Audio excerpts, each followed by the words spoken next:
I giardini Arena devono essere protetti e tutelati, riconsegnati ai padovani e non lasciati in balia del traffico di droga e di bici rubate. L'SOS è lanciato dal neonato Comitato Salviamo i Giardini Arena, nato da un gruppo di residenti che si batte per la riqualifica dell'area verde che circonda la Cappella degli Scrovegni. Il primo atto di questo comitato è la raccolta firme per evitare che l'area cani, posizionata vicino al parco giochi dei bambini e alle mura cinquecentesche, venga eliminata. Noi passiamo tutti i giorni esattamente come mi vede, quindi con le nostre borse, con le nostre cose, con i nostri cani, senza nessuna paura.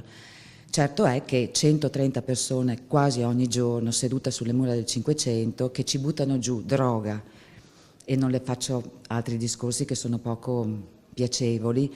Sì, non è una grande situazione, ecco, per la zona di Padova. Il passaggio dei padroni dei cani è un fattore deterrente che spesso allontana gli spacciatori e disturba i loro traffici illeciti che svolgono quasi sempre alla luce del sole, nonostante i numerosi controlli delle forze dell'ordine. Cerchiamo di fare il possibile per tenerla viva, per cercare che queste persone, non dico che vadano da altre parti, ma perlomeno che abbiano un minimo di rispetto, ecco, cerchiamo comunque di fargli capire che noi siamo là. Il comitato Salviamo i Giardini Arena si è rivolto ai consiglieri comunali di opposizione di libero arbitrio che ora chiedono lumi alla giunta. Si può evitare, come ci giunge voce, che l'area cani venga chiusa e al suo posto venga fatta la manifestazione relativa al cinema estivo.